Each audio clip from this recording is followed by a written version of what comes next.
seem to be one and the same. Mama don't understand. Un'esperienza servizio in Ticino, dove la situazione dei servizi è molto diversa che in Italia.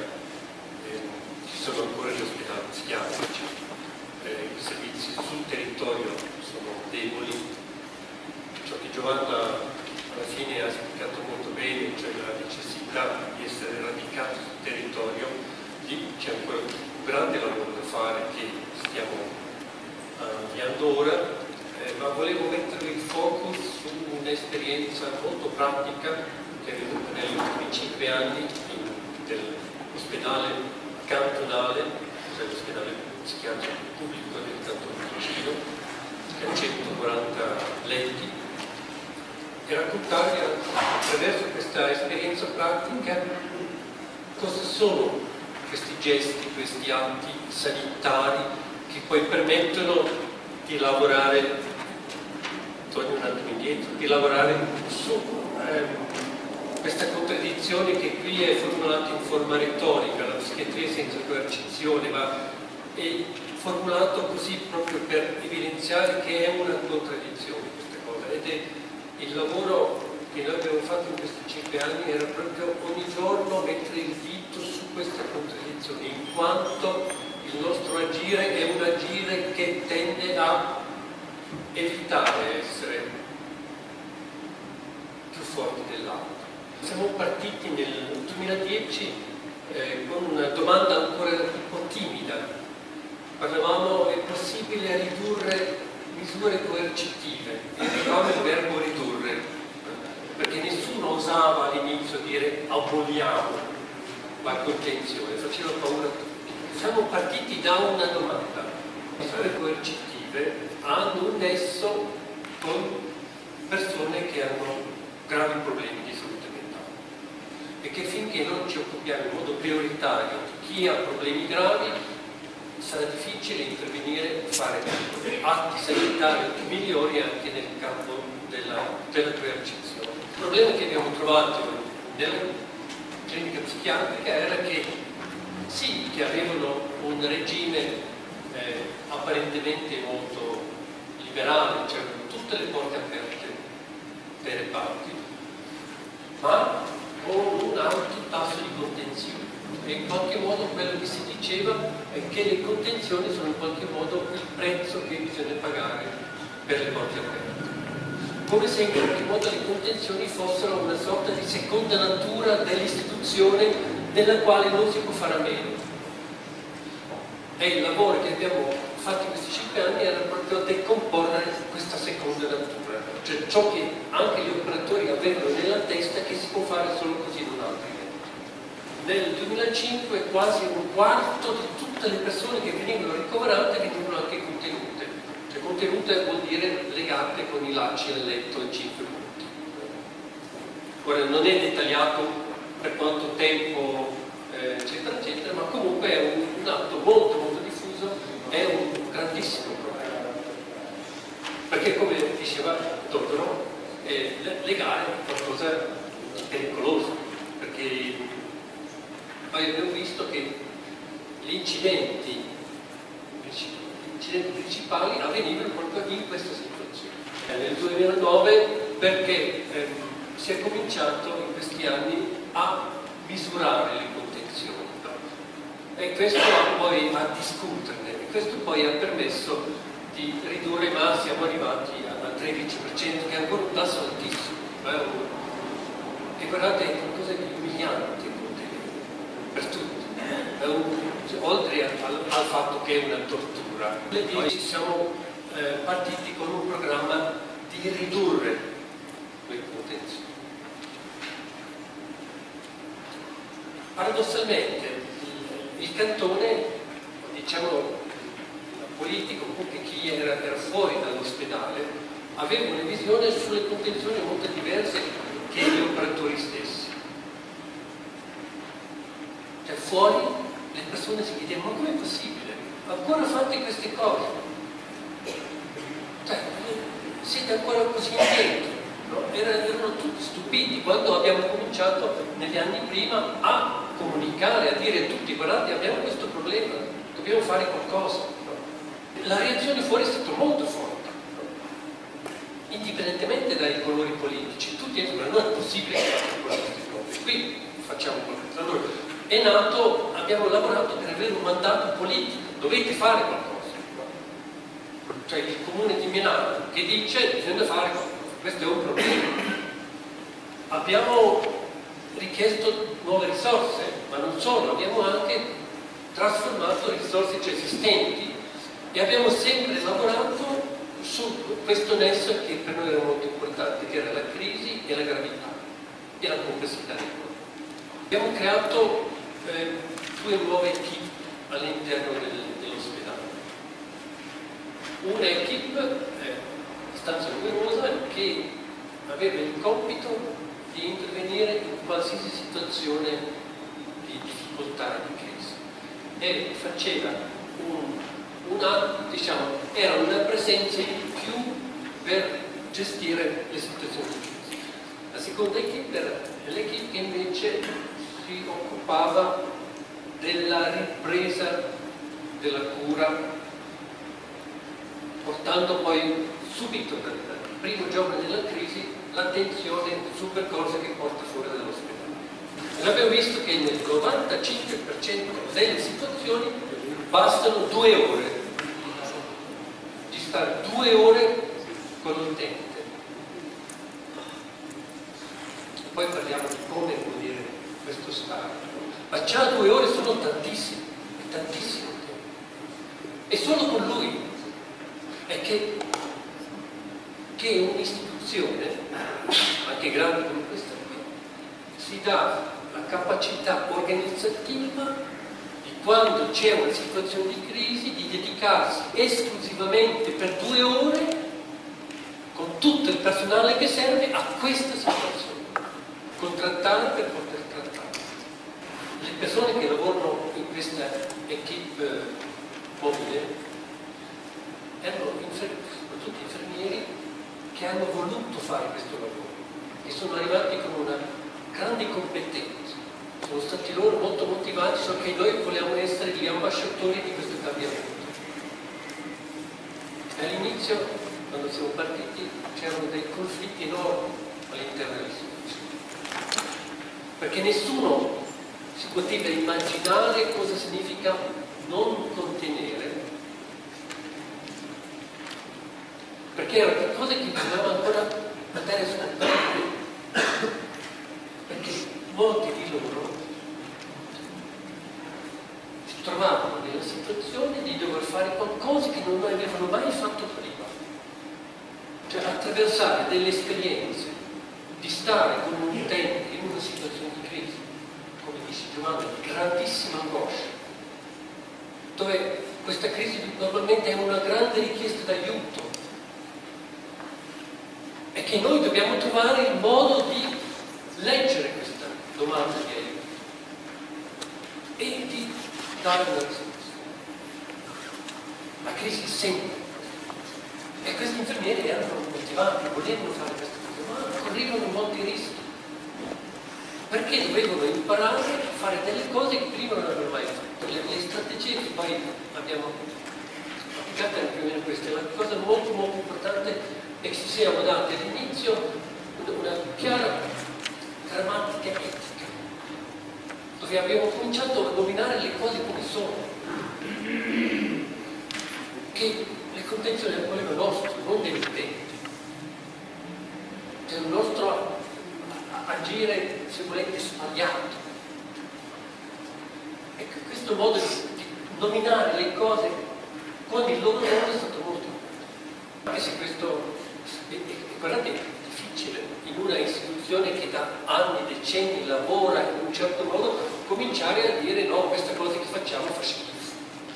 Quello che abbiamo cercato di introdurre è stato il modo che questo problema è qualcosa è la cosa più importante in questo momento, ha priorità, perché se noi vogliamo incidere sul problema della contenzione dobbiamo essere in grado di dare, diciamo, valore a come primo è quello del tempo, cioè che noi come organizzazione dobbiamo avere il tempo a disposizione per stare con l'utente, e il secondo aspetto è la qualità e la natura della relazione con l'utente. E anche questo è un aspetto difficile, perché in fondo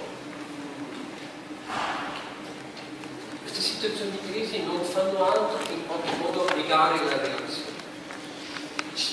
Qui non si può fare più niente. Qui a Renzo due tecniche che veniva dal nord della Danimarca, che è una tecnica dove gli infermieri imparavano a come saltare addosso a un utente senza farsi male. Nel senso che uno ci si davano i compiti, uno andava sulla testa, un altro sul braccio sinistro, un altro sul braccio destro, un altro sui piedi, e tutti tac, in un secondo facevano queste manovre in modo molto molto coordinato, che apparentemente sembrava anche una cosa ragionevole, no? Solo che poi questo è diventato uno strumento che ha fatto delle perversioni incredibili, perché si saltava addosso in delle situazioni dove venivano fuori alla fine dei mostri. Cioè questo era un metodo per costruire dei mostri. Allora, prima, e soprattutto era una ammazza relazione. È ciò che oggi, e poi questa cosa l'abbiamo proprio abolita, detto via, questa cosa non la vogliamo più. È quello che gli operatori hanno imparato nel stare in modo intensivo per il tempo necessario con l'utente. Hanno imparato un sacco di cose nuove. Hanno imparato che così tutte le situazioni di crisi sono gestibili se io sto con la persona, li sto accanto. L'altro giorno avevamo una persona super agitata che diceva che ci è stato portato per forza in ospedale, che aveva lasciato le chiavi di casa a casa e lui assolutamente non era tranquillo senza queste chiavi. Abbiamo deciso, ok, va bene, è agitato, andiamo con lui a casa a prendere queste chiavi. C'è l'operatore del reparto. Queste sono situazioni di contrattazione, che poi questo ha permesso di gestire queste cose.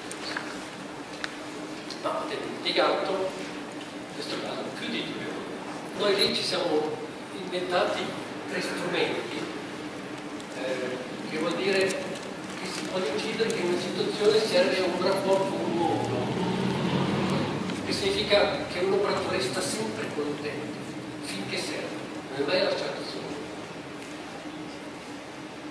Poi c'è un rapporto intensivo e dopo c'è un percorso personalizzato, che sono 3 livelli per stare con l'utente. E il trucco che abbiamo introdotto è che questi 3 livelli si possono prescrivere come un farmaco, cioè si scrive nella cartella, il medico lo prescrive e la relazione diventa uno strumento che io come atto terapeutico la posso prescrivere, ed è qualcosa di molto molto potente. Aumenta moltissimo le possibilità dell'agire terapeutico, cioè vuol dire che io la forza la uso, ho molti più strumenti terapeutici che mi permettono poi di usare la forza solo veramente in caso di questo. E rivolgersi con attenzione a una persona.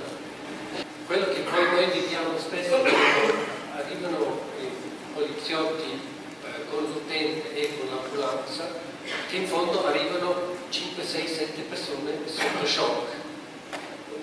Cioè non è solo l'utente che è stato portato col fronte, ma in fondo è qualcosa che poi smuove tutti quanti. Anche gli agenti di polizia spesso quando arrivano gli tremono le ginocchia, anche se non lo fanno vedere, ma comunque è qualcosa di difficile.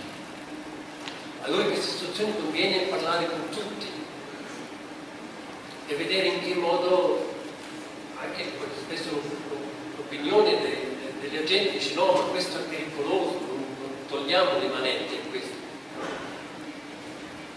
Anche giustamente perché hanno vissuto una situazione drammatica. E io sono convinto che se noi creiamo delle situazioni anche sul territorio, sul quale ha insistito molto Giovanni, delle situazioni dove sul territorio abbiamo le risorse, la disponibilità di gestire una crisi con la presenza di operatori sanitari, con il tempo sufficiente e con la qualità relazionale sufficiente, molte situazioni, non molte, il 90% delle situazioni sono risolvibili senza l'intervento della forza. C'è naturalmente un nesso molto forte tra quello che noi viviamo come coercizione e quello che non viviamo più. Perché nell'istituzione il fatto di mettere di fronte a una persona delle scelte obbligate, ti do i soldi solo se prima prendi i farmaci.